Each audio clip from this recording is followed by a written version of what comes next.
നമസ്കാരം. നമ്മളുടെ ഈ വിശദമായ ചർച്ചയിലേക്ക് സ്വാഗതം. ഇന്ന് നമ്മൾ നോക്കുന്നത് LICയുടെ ഒരു പ്ലാനാണ്, ജീവൻ ലക്ഷ്യ.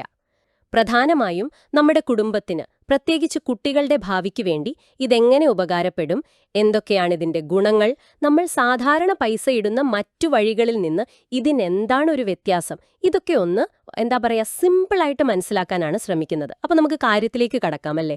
എന്താണ് ശരിക്കും ഈ ജീവൻ ലക്ഷ്യ? ഇതെങ്ങനത്തെ പ്ലാനാണ്? ശരി. ഇപ്പോൾ കിട്ടിയ വിവരങ്ങൾ വെച്ച് നോക്കുമ്പോൾ LIC ജീവൻ ലക്ഷ്യ എന്ന് പറയുന്നത് ഒരു പാർട്ടിസിപ്പേറ്റിംഗ് നോൺ ലിങ്ക്ഡ് പിന്നെ വ്യക്തിഗത ലൈഫ് ഇൻഷുറൻസ് സേവിങ്സ് പ്ലാനാണ്. ഇതിലെ ഓരോ വാക്കും ശ്രദ്ധിക്കണം. പാർട്ടിസിപ്പേറ്റിംഗ്, അതായത് LICക്ക് ലാഭമുണ്ടാകുമ്പോൾ അതിൻ്റെ ഒരു പങ്ക് പോളിസി എടുത്തവർക്കും കിട്ടും. ഓഹോ, ബോണസ് ആയിട്ടാണോ? അതെ അതെ, സാധാരണയായിട്ട് ബോണസ് രൂപത്തിലാണ്. സിമ്പിൾ റിവേർഷണറി ബോണസ്, പിന്നെ അവസാനം ഒരു ഫൈനൽ അഡീഷണൽ ബോണസ്, അങ്ങനെയൊക്കെ കിട്ടാൻ സാധ്യതയുണ്ട്. മനസ്സിലായി. അപ്പൊ നോൺ ലിങ്ക്ഡ് എന്ന് പറഞ്ഞാലോ? അത് പ്രധാനമാണ്. നോൺ ലിങ്ക്ഡ് എന്ന് പറഞ്ഞാൽ ഇത് ഷെയർ മാർക്കറ്റുമായിട്ട് നേരിട്ട് ബന്ധമില്ല. അപ്പോൾ മാർക്കറ്റ് കൂടുന്നതും കുറയുന്നതുമൊന്നും ഇതിന് നേരിട്ട് ബാധിക്കില്ല. അതുകൊണ്ട് കുറച്ചുകൂടി സേഫായിട്ടുള്ള ഇൻവെസ്റ്റ്മെന്റ് നോക്കുന്നവർക്ക് ഇത് താൽപ്പര്യമുണ്ടാകും. പിന്നെ ഇതൊരു എൻഡോമെന്റ് ടൈപ്പ് പ്ലാനാണ്. എൻഡോമെന്റ് ടൈപ്പ്, അതായത് ലൈഫ് ഇൻഷുറൻസ് പരിരക്ഷയും കിട്ടും, കാലാവധി കഴിയുമ്പോൾ ഒരു തുക സേവിങ്സ് ആയിട്ട് കയ്യിലും കിട്ടും. അപ്പോൾ സംരക്ഷണവും സമ്പാദ്യവും ഒരുമിച്ച്. ഓക്കെ. അപ്പോൾ ഇതിൽ ചേരാൻ ആർക്കൊക്കെ പറ്റും? പ്രായം, പോളിസി എടുക്കാവുന്ന കാലാവധി, അതൊക്കെ എങ്ങനെയാണ്? ബ്രോഷറിൽ പറയുന്നത് കുറഞ്ഞത് 18 വയസ്സ് കഴിഞ്ഞിരിക്കണം. മാക്സിമം 50 വയസ്സാണ് എൻട്രി ഏജ്. അതായത് തൊട്ടടുത്ത പിറന്നാളിന് 50 ആകരുത്. പോളിസി ടേം, അതായത് കാലാവധി, നിങ്ങൾക്ക് 13 വർഷം മുതൽ 25 വർഷം വരെ എടുക്കാം, നമ്മുടെ ആവശ്യം പോലെ. പ്രീമിയം അടക്കുന്ന കാലാവധിയോ? അത് ഈ പോളിസി ടേം മുഴുവൻ അടയ്ക്കണോ? ഇല്ല, അതാണ് ഇതിലെ ഒരു ഇൻട്രസ്റ്റിംഗ് പോയിന്റ്. പ്രീമിയം അടയ്ക്കേണ്ട കാലാവധി നമ്മൾ അതിനെ PPT എന്ന് പറയും. അത് പോളിസി കാലാവധിയേക്കാളും 3 വർഷം കുറവായിരിക്കും. ഓ, അപ്പോ ഉദാഹരണത്തിന് ഒരു 25 വർഷത്തെ പോളിസിയാണ് എടുക്കുന്നതെങ്കിൽ നിങ്ങൾ 22 വർഷമേ പ്രീമിയം അടയ്ക്കേണ്ടതുള്ളൂ. ആണോ? ബാക്കി 3 വർഷം അടയ്ക്കണ്ടേ? വേണ്ട. പക്ഷേ ആ 3 വർഷവും ലൈഫ് കവറേജും മറ്റാനുകൂല്യങ്ങളും തുടരും 25 വർഷം വരെ. ആഹാ, അത് കൊള്ളാമല്ലോ. അതായത് അടവ് നേരത്തെ തീരും, പക്ഷെ കവറേജ് ഫുൾ ടൈം ഉണ്ട്. ശരി. ഇൻഷുർ ചെയ്യുന്ന തുക, അതായത് സം അഷ്വേർഡ്, അതിന് വല്ല ലിമിറ്റുണ്ടോ? കുറഞ്ഞത് എത്ര വേണം? കൂടിയാലോ? കുറഞ്ഞ ബേസിക് സം അഷ്വേർഡ്, BSA എന്ന് പറയും, അത് 2 ലക്ഷം രൂപയാണ്. കൂടിയ തുകയ്ക്ക് അങ്ങനെ ഒരു ലിമിറ്റ് പറയുന്നില്ല. അത് നിങ്ങളുടെ വരുമാനം, സാമ്പത്തിക ശേഷിയൊക്കെ നോക്കി LIC തീരുമാനിക്കും, അവരുടെ അണ്ടർറൈറ്റിംഗ് പോളിസി അനുസരിച്ച്. സാധാരണ 2 ലക്ഷം മുതൽ 4 ലക്ഷം വരെ 10,000 രൂപയുടെ ഗുണിതങ്ങളായും 4 ലക്ഷത്തിന് മുകളിൽ 50,000 രൂപയുടെ ഗുണിതങ്ങളായും സം അഷ്വേർഡ് തിരഞ്ഞെടുക്കാം. ശരി. ഇപ്പം ഒരുപാട് ഇൻഷുറൻസ് പ്ലാനുകൾ ഉണ്ടല്ലോ മാർക്കറ്റിൽ. ഈ ജീവൻ ലക്ഷ്യ വ്യത്യസ്തമാക്കുന്നത് എന്താണ്? എന്താണ് ഇതിന്റെ ഒരു ഹൈലൈറ്റ് എന്ന് പറയാൻ പറ്റുന്നത്? എന്റെ ഒരു കാഴ്ചപ്പാടിൽ ഇതിന്റെ ഏറ്റവും വലിയ പ്രത്യേകത അതിന്റെ ആ ഡബിൾ ബെനിഫിറ്റും പിന്നെ ഡെത്ത് ബെനിഫിറ്റ് കൊടുക്കുന്ന രീതിയുമാണ്. ഒന്ന്, പോളിസി എടുത്താൽ ജീവിച്ചിരിപ്പുണ്ടെങ്കിൽ കാലാവധി തീരുമ്പോൾ ഒരു നല്ല തുക കയ്യിൽ കിട്ടും. അത് കുട്ടികളുടെ പഠിത്തം, കല്യാണം, അങ്ങനത്തെ വലിയ കാര്യങ്ങൾക്ക് ഉപകരിക്കും. 2, ഒരുപക്ഷെ അതിലും പ്രധാനം, പോളിസി ടേം തീരുന്നതിന് മുൻപ് ഈ വ്യക്തിക്ക് മരണം സംഭവിച്ചാൽ കുടുംബത്തിനൊരു താങ്ങായി മാറുന്ന രീതിയിലാണ് ഇതിന്റെ ഡെത്ത് ബെനിഫിറ്റ് ഉണ്ടാക്കിയിരിക്കുന്നത്. അതെങ്ങനെയാണ്? അത് വെറുതെ ഒരു തുക കൊടുത്ത് തീർക്കുകയല്ല. ഒരു തുടർ വരുമാനവും കിട്ടും, പിന്നെ കാലാവധി തീരുമ്പോൾ ഒരു വലിയ തുകയും കിട്ടും. അപ്പോൾ പെട്ടെന്നുള്ള ആവശ്യങ്ങളും ദീർഘകാലത്തേക്കുള്ള ആവശ്യങ്ങളും നടക്കും. ഇത് നമുക്ക് കുറച്ചുകൂടെ ഡീറ്റെയിൽ ആയിട്ട് നോക്കാം. തീർച്ചയായും, അത് കേൾക്കാൻ താൽപ്പര്യമുണ്ട്. അപ്പോൾ നമുക്ക് ആനുകൂല്യങ്ങളെക്കുറിച്ച് വിശദമായിട്ട് സംസാരിക്കാം. ആദ്യം, പോളിസി കാലാവധി മുഴുവൻ കഴിഞ്ഞു, പോളിസി എടുത്താൽ ജീവനോടെ ഉണ്ടെങ്കിൽ അപ്പോൾ എന്ത് കിട്ടും? Maturity benefit. Okay, policy term കഴിയുമ്പോൾ അടയ്ക്കേണ്ട പ്രീമിയം എല്ലാം കൃത്യമായി അടച്ചിട്ടുണ്ടെങ്കിൽ ആ വ്യക്തിക്ക് സം അഷ്വേർഡ് ഓൺ മെച്യൂരിറ്റി കിട്ടും. അത് നമ്മൾ ആദ്യം തീരുമാനിച്ച ആ ബേസിക് സം അഷ്വേർഡ് തുകയാണ്. അതിൻ്റെ കൂടെ അതുവരെ LIC പ്രഖ്യാപിച്ച് പോളിസിയിൽ ചേർത്തുവെച്ച ബോണസുകൾ, അതായത് vested simple reversionary bonus SRB, പിന്നെ ചിലപ്പോൾ ഒരു ഫൈനൽ അഡീഷണൽ ബോണസും FABയും ഉണ്ടാവാം. അതും കൂടി ചേർത്താണ് കിട്ടുക. ഈ ബോണസ് ഉറപ്പാണോ? ബോണസ് ഉറപ്പല്ല, അത് LICയുടെ ലാഭത്തിനനുസരിച്ചിരിക്കും. പക്ഷെ സാധാരണഗതിയിൽ ദീർഘകാല പോളിസികളിൽ ബോണസ് കിട്ടാറുണ്ട്. ശരി. ഇനി ആ പ്രധാനപ്പെട്ട കാര്യം, പോളിസി കാലാവധി തീരും മുൻപ് പോളിസി എടുത്തയാൾ മരിച്ചാൽ എന്ത് സംഭവിക്കും? നേരത്തെ പറഞ്ഞ ആ ഒരു പ്രത്യേക രീതി, അതെന്താണ്? അതെ, ഇതാണ് ജീവൻ ലക്ഷ്യയുടെ ഒരു അട്രാക്ഷൻ. പ്രത്യേകിച്ചും കുട്ടികളുടെ ഭാവിയെക്കുറിച്ച് ടെൻഷനുള്ളവർക്ക്. മരണം സംഭവിച്ചാൽ നോമിനിക്ക് 2 രീതിയിലാണ് പൈസ കിട്ടുക. ഒന്ന്, വാർഷിക വരുമാനമായിട്ട്.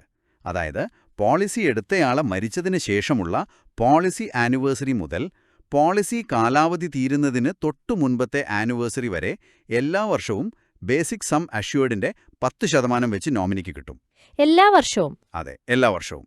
അത് കുടുംബത്തിന്റെ അന്നന്നത്തെ കാര്യങ്ങൾ നടന്നു പോകാനൊരു കൈത്താങ്ങാവും. 2, മെച്യൂരിറ്റി ഡേറ്റിൽ ഒരു വലിയ തുക. പോളിസി എപ്പോഴാണോ മെച്യൂർ ആകേണ്ടതിരുന്നത് ആ ഡേറ്റിൽ ബേസിക് സം അഷ്യൂർഡിന്റെ 110% ഒറ്റത്തവണയായിട്ട് നോമിനിക്ക് കിട്ടും. 110%? അതെ, 110%. അതിന്റെ കൂടെ അതുവരെ പോളിസിയിൽ അക്യുമുലേറ്റ് ചെയ്ത ബോണസുകളും ഉണ്ടാവും. നേരത്തെ പറഞ്ഞ SRB പിന്നെ FAB ഉണ്ടെങ്കിൽ അതും ചേർക്ക്.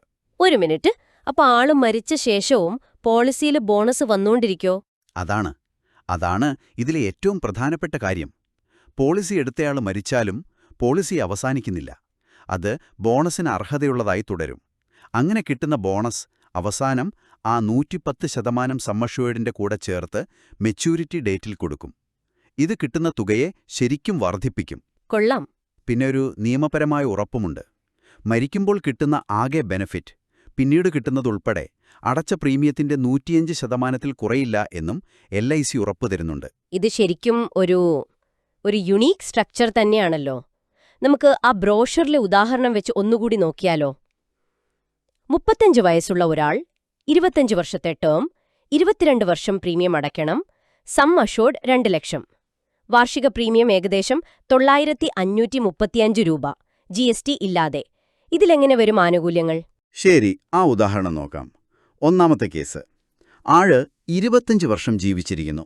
മെച്യൂരിറ്റിയിൽ ഉറപ്പായും 2 ലക്ഷം രൂപ സമ്മിഷേർഡ് കിട്ടും, കൂടെ ബോണസും. ബ്രോഷറിൽ 2 അനുമാനങ്ങൾ കൊടുത്തിട്ടുണ്ട്, 4%-ഉം 8%-ഉം വച്ച്. ഇത് ഗ്യാരണ്ടി അല്ല. 4% വെച്ച് നോക്കിയാൽ ഏകദേശം 35,000 രൂപ ബോണസ് കിട്ടി മൊത്തം 2,35,000 രൂപ കിട്ടാം. ഇനി 8% വളർച്ചയെങ്കിൽ ഏകദേശം 1.6 ലക്ഷം SRBയും 20,000 FABയും ചേർന്ന് മൊത്തം 3,80,000 രൂപ വരെ കിട്ടാം. ഇത് വെറും സാധ്യതകളാണ്. ഓക്കെ, ഇനി ആ രണ്ടാമത്തെ സാഹചര്യം. പോളിസി എടുത്ത് 5 വർഷം കഴിഞ്ഞപ്പോൾ മരിച്ചു എന്ന് വെക്കുക. അപ്പൊ കുടുംബത്തിന് എന്ത് കിട്ടും? അപ്പോൾ ഞാൻ നേരത്തെ പറഞ്ഞ ആ 2 സ്റ്റെപ്പിലുള്ള ബെനിഫിറ്റ് വരും. ആദ്യം വാർഷിക വരുമാനം. മരണം നടന്നതിന് ശേഷമുള്ള ആനിവേഴ്സറി മുതൽ, അതായത് 6-ാം വർഷം മുതൽ 24-ാം വർഷം വരെ എല്ലാ വർഷവും 20,000 രൂപ വെച്ച് 2,10,000 കുടുംബത്തിന് കിട്ടും. അത് ഏകദേശം 19 തവണ കിട്ടും. 19 വർഷം 20,000 വെച്ച്? ഓക്കെ. അതെ. എന്നിട്ട് പോളിസിയുടെ യഥാർത്ഥ മെച്യൂരിറ്റി ഡേറ്റ്, അതായത് 25 വർഷം തീരുമ്പോൾ ഒറ്റത്തവണയായിട്ട് 2,20,000 രൂപ, 2 ലക്ഷത്തിന്റെ 110% കിട്ടും. അതിന്റെ കൂടെ 5-ാം വർഷം മരിച്ചെങ്കിലും അതുവരെയുള്ള ബോണസും കിട്ടും. ആ 8% അനുമാനം വെച്ച് നോക്കിയാൽ ഈ ബോണസ് ഏകദേശം 1,15,200 രൂപ വരും. അപ്പം മെച്യൂരിറ്റിയിൽ ആകെ 2,20,000 പ്ലസ് 1,15,200 ഈക്വൽ ടു ഏകദേശം 3,35,200 രൂപ കിട്ടാം.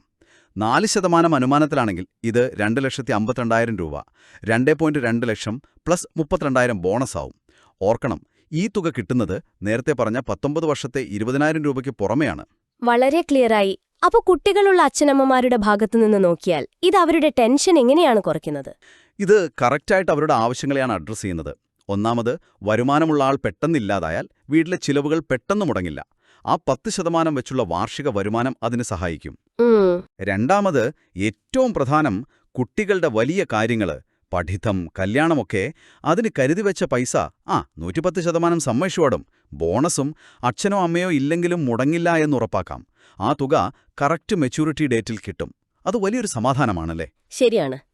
ഈ കിട്ടുന്ന തുകകൾ, അതായത് മരണാനന്തരമുള്ള ആ വലിയ തുകയോ അല്ലെങ്കിൽ മെച്യൂരിറ്റി തുകയോ ഒറ്റയടിക്ക് വാങ്ങാതെ, എന്താ പറയാ, ഇൻസ്റ്റാൾമെന്റായിട്ട് വാങ്ങാൻ വല്ല വഴിയുണ്ടോ? ചിലപ്പോൾ അതാവില്ലേ ആവശ്യം? ഉണ്ട്. അതിനൊരു ഓപ്ഷനുണ്ട്. സെറ്റിൽമെന്റ് ഓപ്ഷൻ എന്ന് പറയും. പോളിസി എടുത്തുമ്പോഴോ അല്ലെങ്കിൽ പിന്നീട് നോമിനിക്കോ ഇത് തിരഞ്ഞെടുക്കാം. കിട്ടുന്ന തുക 5, 10 അല്ലെങ്കിൽ 15 വർഷം കൊണ്ട് മാസാമാസമോ 3 മാസം കൂടുമ്പോഴോ 6 മാസമോ അല്ലെങ്കിൽ വർഷാവർഷമോ ആയിട്ട് വാങ്ങാം. അപ്പോൾ പലിശ കിട്ടും. അങ്ങനെ ഇൻസ്റ്റാൾമെന്റ് ആയിട്ട് വാങ്ങുമ്പോൾ ബാക്കിയുള്ള തുകയ്ക്ക് LIC പലിശയും തരും. CASൽ പറയുന്നത് 2024-25 വർഷത്തിൽ ഇത് ഏകദേശം 5.07%. ഇത് മാറാട്ടോ. Government security ഈൽഡുമായി ബന്ധിപ്പിച്ചിട്ടുള്ളതാണ്. നമ്മൾ ഈ ബോണസ് എന്ന് പറയുന്നുണ്ടല്ലോ, ഈ simple reversionary bonus, final additional bonus, ഇതെങ്ങനെയാണ് ശരിക്കും കണക്കാക്കുന്നത്? എങ്ങനെയാണത് കൂടുന്നത്? Simple reversionary bonus SRB LIC ഓരോ വർഷവും അവരുടെ ലാഭമൊക്കെ നോക്കിയിട്ട് പ്രഖ്യാപിക്കുന്നതാണ്. സാധാരണയായി സം അഷ്വേർഡിന്റെ ഒരു ശതമാനമായിട്ടോ അല്ലെങ്കിൽ 1000 രൂപ സം അഷ്വേർഡിന് ഇത്ര രൂപ എന്ന രീതിയിലോ ആണ് പ്രഖ്യാപിക്കുക. ഒരിക്കൽ പ്രഖ്യാപിച്ചാൽ അത് പോളിസിയിൽ ഉറപ്പുള്ളൊരു ഭാഗമാകും. വെസ്റ്റ് ചെയ്തു എന്ന് പറയും. എല്ലാ വർഷവും പ്രഖ്യാപിക്കുകയാണെങ്കിൽ ഇതിങ്ങനെ കൂടിക്കൂടി വരും. Okay. FAB? Final additional bonus FAB അവസാനം, അതായത് മെച്യൂരിറ്റിയിലോ അല്ലെങ്കിൽ മരണസമയത്തോ കൊടുക്കുന്ന ഒരു അധിക ബോണസാണ്. ഇത് എല്ലാ പോളിസിക്കും കിട്ടണമെന്നില്ല. സാധാരണ കൂടുതൽ കാലയളവുള്ള പോളിസികൾക്കാണ് സാധ്യത. ഈ രണ്ടും LICയുടെ പ്രകടനത്തിനനുസരിച്ചിരിക്കും. ഈ ബോണസ് ഇങ്ങനെ കൂടിക്കൂടി വലിയ തുകയാവുന്നതാണോ നമ്മൾ ഈ കോമ്പൗണ്ടിങ്ങിന്റെ ശക്തി എന്നൊക്കെ പറയുന്നത്? ഏതാണ്ട് അതുപോലെയാണ്. പക്ഷേ ഇത് ബാങ്കിലെ കൂട്ടുപലിശ പോലെയല്ല.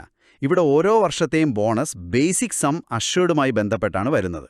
അതിങ്ങനെ ചേർത്ത് വയ്ക്കുമ്പോൾ വർഷങ്ങൾ കഴിയും തോറും ആകെ ബോണസ് തുക കൂടിക്കൊണ്ടിരിക്കും. അപ്പോൾ അവസാനം കിട്ടുന്ന മൊത്തം തുകയിൽ ഈ ബോണസിന്റെ പങ്ക് വളരെ വലുതാവാം. നേരത്തെ പറഞ്ഞ 2 ലക്ഷത്തിന്റെ ഉദാഹരണത്തിൽ 25 വർഷം കഴിഞ്ഞ് 8% അനുമാനത്തിൽ ബോണസ് മാത്രം 1.8 ലക്ഷം വരുന്നുണ്ട്. അത് ബേസിക് സം അഷ്വേർഡിന്റെ 90%. ഇത് ദീർഘകാല നിക്ഷേപത്തിന്റെ ഒരു ഗുണമാണ് കാണിക്കുന്നത്. പക്ഷെ ഓർക്കണം, ഇത് ഗ്യാരണ്ടിയല്ല. മനസ്സിലായി. ഇപ്പോ സാധാരണക്കാരുടെ ഒരു സംശയമാണ്, കുട്ടികളുടെ ഭാവിക്ക് പണം കണ്ടെത്താൻ എന്തിനാ ഇൻഷുറൻസ് പ്ലാൻ? ബാങ്കിൽ FD ഇട്ടാൽ പോരെ? ഇത് തമ്മിൽ എങ്ങനെ താരതമ്യം ചെയ്യാം, പ്രത്യേകിച്ച് ഇന്നത്തെ അവസ്ഥയിൽ? നല്ല ചോദ്യമാണ്. ബാങ്ക് FDകൾ തീർച്ചയായും സേഫാണ്.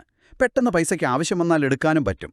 പക്ഷേ ജീവൻ ലക്ഷ്യ പോലൊരു പ്ലാനുമായി താരതമ്യം ചെയ്യുമ്പോൾ പ്രധാനമായി 3 കാര്യങ്ങൾ ശ്രദ്ധിക്കണം. 1. ഏറ്റവും പ്രധാനം, ലൈഫ് ഇൻഷുറൻസ് കവറേജ്. FD ഇട്ടാൾക്ക് എന്തെങ്കിലും സംഭവിച്ചാൽ ആ പൈസയും പലിശയും മാത്രമേ കുടുംബത്തിന് കിട്ടൂ. കുട്ടികളുടെ ഭാവി അവിടെ പ്രശ്നത്തിലാവാം. ജീവൻ ലക്ഷ്യയിലാണെങ്കിൽ മരണം നടന്നാലും കുടുംബത്തിന് ആ വാർഷിക വരുമാനവും മെച്യൂരിറ്റി തുകയും ഉറപ്പാണ്. ശരിയാണ്. 2. പലിശ നിരക്ക്. ഇപ്പോ ബാങ്ക് FD പലിശയൊക്കെ ഒരുപാട് കുറഞ്ഞില്ലേ കഴിഞ്ഞ 10 വർഷം വെച്ച് നോക്കുമ്പോൾ? ഇന്നത്തെ 6-7% പലിശ ഇൻഫ്ലേഷനൊക്കെ കൂട്ടി വായിക്കുമ്പോൾ കുട്ടികളുടെ പഠിത്തം പോലത്തെ വലിയ ചെലവുകൾക്ക് 15-20 വർഷം കഴിഞ്ഞ് ഇത് മതിയാവോ? അതൊരു ചോദ്യമാണ്. അത് ശരിയാണ്. 3. ബോണസ് കിട്ടാനുള്ള സാധ്യത. ജീവൻ ലക്ഷ്യ ഒരു പാർട്ടിസിപ്പേറ്റിംഗ് പ്ലാൻ ആയതുകൊണ്ട് LICയുടെ ലാഭവിഹിതമായ ബോണസ് കിട്ടാൻ ചാൻസ് ഉണ്ട്. ഇത് ചിലപ്പോൾ FDയുടെ ഉറപ്പുള്ള പലിശയേക്കാൾ കൂടുതലാകാം ദീർഘകാലയളവിൽ, ഉറപ്പില്ലെങ്കിലും. അപ്പോൾ ജീവൻ ലക്ഷ്യ വെറും സേവിങ്സ് അല്ല, ഇൻഷുറൻസ്, സേവിങ്സ്, ബോണസ് സാധ്യത, ഇതൊക്കെ ചേർന്നൊരു പാക്കേജാണ്. അപ്പോൾ താങ്കൾ പറയുന്നത് പലിശ കുറയുകയും സാധനങ്ങൾക്ക് വില കൂടുകയും ചെയ്യുന്ന ഈ സമയത്ത് കുട്ടികളുടെ ഭാവി പോലുള്ള വലിയ ലക്ഷ്യങ്ങൾക്ക് FD മാത്രം ചിലപ്പോൾ പോരാതെ വരും എന്നാണോ? അതെ, അതാണ് നമ്മൾ ശ്രദ്ധിക്കേണ്ടത്. കുട്ടികളുടെ ഹയർ സ്റ്റഡീസിന് 15-20 വർഷം കഴിഞ്ഞ് ഇന്നത്തെക്കാളും ഒരുപാട് പൈസ വേണ്ടിവരും. നമ്മൾ ഇൻഫ്ലേഷൻ കണക്കാക്കാതെ ഇന്നത്തെ ചെലവ് നോക്കി FD ഇട്ടാൽ അന്ന് പൈസ തികയാതെ വരാം. ജീവൻ ലക്ഷ്യയിലുള്ള ആ ഉറപ്പുള്ള സം അഷ്വേർഡും ഡെത്ത് ബെനിഫിറ്റ് രീതിയും ബോണസ് സാധ്യതയും ഈ റിസ്കിനെ കുറയ്ക്കാൻ സഹായിക്കും. അപ്പോ ഇതിന്റെ മറുവശം, ഇതുപോലൊരു പ്ലാൻ എടുക്കാതിരുന്നാൽ അല്ലെങ്കിൽ കുടുംബത്തിന് ഇങ്ങനൊരു പ്രൊട്ടക്ഷൻ ഇല്ലെങ്കിൽ എന്തൊക്കെ നഷ്ടങ്ങളാണ് വരാൻ സാധ്യത? ഈ പ്ലാന് തരുന്ന പ്രധാന ഗുണങ്ങൾ നഷ്ടപ്പെടുമെന്നത് തന്നെ. അതായത്, 1. വീട്ടിലെ വരുമാനമുള്ളയാൾക്ക് എന്തെങ്കിലും പറ്റിയാൽ ആ കുടുംബത്തിന് ഒരു തുടർ വരുമാനം കിട്ടാനുള്ള വഴിയടയും. ജീവൻ ലക്ഷ്യയിലെ ആ 10% വാർഷിക വരുമാനം കിട്ടില്ല. അത് പെട്ടെന്നുള്ള സാമ്പത്തിക ബുദ്ധിമുട്ടുണ്ടാക്കും. 2. കുട്ടികളുടെ പ്രധാനപ്പെട്ട ആവശ്യങ്ങൾക്ക്, പഠിത്തം, കല്യാണം, അതിന് കരുതി വച്ചൊരു തുക ഉറത്തില്ലാതെ വരും. കാരണം സാധാരണ സേവിങ്സിൽ നിക്ഷേപകനില്ലെങ്കിൽ പിന്നെ ആ പ്ലാൻ അവിടെ നിൽക്കും. ഇവിടെയാണെങ്കിൽ മരണശേഷവും അവസാനം ആ 110% സം അഷ്വേർഡും ബോണസും കിട്ടുമായിരുന്നു. അത് നഷ്ടമാകും. ശരിയാണ്. 3. ലൈഫ് ഇൻഷുറൻസും ലോങ് ടേം സേവിങ്സും ഒരുമിച്ചുള്ളൊരു സിസ്റ്റമാറ്റിക് പ്ലാൻ ഇല്ലാതെ പോകും. നമ്മൾ ചിലപ്പോൾ ഇൻഷുറൻസ് എടുക്കാൻ മറന്നുപോകും, അല്ലെങ്കിൽ സേവിങ്സ് വേറെ വഴിക്ക് ചെലവായി പോകും. 4. ഈ കുറഞ്ഞുവരുന്ന ബാങ്ക് പലിശയെ മാത്രം ആശ്രയിക്കേണ്ടി വരും. അത് ചിലപ്പോൾ ദീർഘകാല ലക്ഷ്യത്തിലെത്താൻ സഹായിക്കില്ല, ഇൻഫ്ലേഷനെ ബീറ്റ് ചെയ്യാൻ പറ്റിയില്ലെങ്കിൽ. മനസ്സിലായി. ഇനി ഒരുപാട് കാലത്തേക്ക് പൈസ ഇൻവെസ്റ്റ് ചെയ്യുമ്പോൾ ആളുകൾക്ക് വിശ്വാസം, സുരക്ഷിതത്വം ഒക്കെ പ്രധാനമാണല്ലോ. LICയുടെ വിശ്വാസ്യത, ഈ പ്ലാനിലെ ഗ്യാരണ്ടികൾ, ഇതിനെക്കുറിച്ചൊക്കെ എന്താണ് പറയാനുള്ളത്? തീർച്ചയായും. LIC എന്ന് പറയുന്നത് വെറുമൊരു പ്രൈവറ്റ് കമ്പനിയല്ല. 1956-ൽ പാർലമെന്റ് പാസാക്കിയ നിയമം LIC ആക്ട് 1956 അനുസരിച്ച് തുടങ്ങിയ സ്ഥാപനമാണ്. ഓ, ഗവൺമെന്റ് സ്ഥാപനമാണല്ലേ? അതെ, അതിനൊരു സോവറിൻ ഗ്യാരണ്ടിയുടെ പിൻബലമുണ്ട്. 60 വർഷത്തിൽ കൂടുതലായി ഇന്ത്യയിലുള്ള കോടിക്കണക്കിന് ആളുകളുടെ വിശ്വാസം നേടിയെടുത്ത സ്ഥാപനമാണ്. ക്ലെയിം കൊടുക്കുന്ന കാര്യത്തിലാണെങ്കിലും LICക്ക് നല്ല ട്രാക്ക് റെക്കോർഡാണുള്ളത്. നിങ്ങളുടെ CISൽ തന്നെ പറയുന്നുണ്ട്, ഡോക്യുമെന്റ്സൊക്കെ ക്ലിയർ ആണെങ്കിൽ സാധാരണ ഡെത്ത് ക്ലെയിം 15 ദിവസത്തിനുള്ളിലും മെച്യൂരിറ്റി ക്ലെയിം ഡ്യൂ ഡേറ്റിലും കൊടുക്കാൻ അവർ ശ്രമിക്കുന്നുണ്ട് എന്ന്. ഈ പ്ലാനില് എന്തൊക്കെയാണ് ഗ്യാരണ്ടീഡ്? എന്തൊക്കെയാണ് LICയുടെ പ്രകടനമനുസരിച്ച് മാറുന്നത്? നല്ല ചോദ്യം. ഇതിൽ ഗ്യാരണ്ടിയുള്ള കാര്യങ്ങൾ ഇവയാണ്. 1. കാലാവധി തീരുമ്പോൾ കിട്ടുന്ന സം അഷ്യോർഡ് ഓൺ മെച്യൂരിറ്റി. അത് ബേസിക് സം അഷ്യോർഡ് തന്നെ. 2. മരണം സംഭവിച്ചാൽ മെച്യൂരിറ്റി ഡേറ്റിൽ നോമിനിക്ക് കിട്ടുന്ന 110% ബേസിക് സം അഷ്യോർഡ്. 3. മരണം സംഭവിച്ചാൽ കുടുംബത്തിന് കിട്ടുന്ന ആ വാർഷിക വരുമാനം 10% ഓഫ് BSA. 4. മരണസമയത്ത് കിട്ടുന്ന മിനിമം തുക, അടച്ച പ്രീമിയത്തിന്റെ 105%. ഓക്കെ, അപ്പൊ ബോണസ് ഉറപ്പില്ലാത്തതാണല്ലേ? അതെ, സിമ്പിൾ റിവേഴ്ഷണറി ബോണസും ഫൈനൽ അഡീഷണൽ ബോണസും ഉറപ്പില്ലാത്തതാണ്, വേരിയബിളാണ്. അത് ഓരോ വർഷത്തെയും LICയുടെ ലാഭം, ഇൻവെസ്റ്റ്മെന്റ് റിട്ടേൺ, ക്ലെയിം അനുഭവമൊക്കെ നോക്കിയാണ് തീരുമാനിക്കുക. അതുകൊണ്ടാണ് ആ ബെനിഫിറ്റ് ഇല്ലസ്ട്രേഷനിൽ 4%, 8% എന്നൊക്കെ വെച്ച് കാണിക്കുന്നത്. അത് കിട്ടുന്ന ബോണസ് ആകണമെന്നില്ല. എന്തെങ്കിലും പരാതികളുണ്ടെങ്കിൽ പരിഹരിക്കാൻ സംവിധാനങ്ങളുണ്ട്. ഗ്രീവൻസ് ഓഫീസർ, IRDI, ഓംബുഡ്സ്മാൻ ഒക്കെ. ഓക്കെ, അപ്പൊ നമ്മളിന്ന് LIC ജീവൻ ലക്ഷ്യയെക്കുറിച്ച് അത്യാവശ്യം കാര്യങ്ങൾ സംസാരിച്ചു. ഇതൊരു പാർട്ടിസിപ്പേറ്റിംഗ് നോൺ ലിങ്ക്ഡ് പ്ലാനാണ്. മാർക്കറ്റ് റിസ്ക് ഇല്ല, പക്ഷെ ലാഭത്തിൽ പങ്കുകിട്ടാൻ സാധ്യതയുണ്ട്. സമ്പാദ്യവും സംരക്ഷണവും ഒരുമിച്ച്. ഇതിന്റെ ആ ഡെത്ത് ബെനിഫിറ്റ് രീതിയാണ് ഏറ്റവും ശ്രദ്ധേയം. കുടുംബത്തിന് വാർഷിക വരുമാനം, പിന്നെ മെച്യൂരിറ്റിയിൽ വലിയ തുകയും ബോണസും. പോളിസി എടുത്തയാളില്ലെങ്കിൽ പോലും.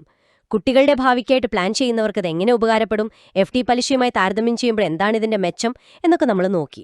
അതെ, നമ്മൾ എപ്പോഴും ഓർക്കേണ്ടത് നമ്മുടെ ആവശ്യം എന്താണ്, നമുക്ക് എത്ര റിസ്ക് എടുക്കാം എന്നൊക്കെ നോക്കിയിട്ടാണ് ഓരോ ഇൻവെസ്റ്റ്മെന്റും തിരഞ്ഞെടുക്കേണ്ടത്. കുട്ടികളുടെ ഭാവി പോലെ പ്രധാനപ്പെട്ട കാര്യങ്ങൾക്ക് ഒരു പ്രൊട്ടക്ഷൻ എലമെന്റ് കൂടിയുള്ള പ്ലാനുകൾ നോക്കുന്നത് നന്നായിരിക്കും. ഈ പ്ലാൻ നിങ്ങളുടെ ആവശ്യത്തിന് ചേർന്നതാണോ എന്ന് വ്യക്തിപരമായി വിലയിരുത്തണം. ഈ ചർച്ച നിർത്തുമ്പോൾ കേൾക്കുന്നവരോട് ഒരു ചോദ്യം. നാളെ എന്ത് സംഭവിച്ചാലും നിങ്ങളുടെ കുട്ടിയുടെ ഭാവി സാമ്പത്തികമായിട്ട് സേഫ് ആണ് എന്നൊരു ഉറപ്പ്. ആ ഒരു മനസമാധാനം നിങ്ങളുടെ ഇന്നത്തെ ജീവിതത്തെയും പ്ലാനിങ്ങിനെയും എങ്ങനെ മാറ്റും? നിങ്ങൾക്ക് ഈ പ്ലാനിനെക്കുറിച്ച് കൂടുതൽ അറിയണമെങ്കിൽ, അല്ലെങ്കിൽ നിങ്ങളുടെ പ്രായത്തിനും ലക്ഷ്യത്തിനും അനുസരിച്ച് ഒരു കണക്കുകൂട്ടൽ, ബെനിഫിറ്റ് ഇല്ലസ്ട്രേഷൻ വേണമെങ്കിൽ ഒരു LIC സർട്ടിഫൈഡ് അഡ്വൈസറുമായി ബന്ധപ്പെടാം.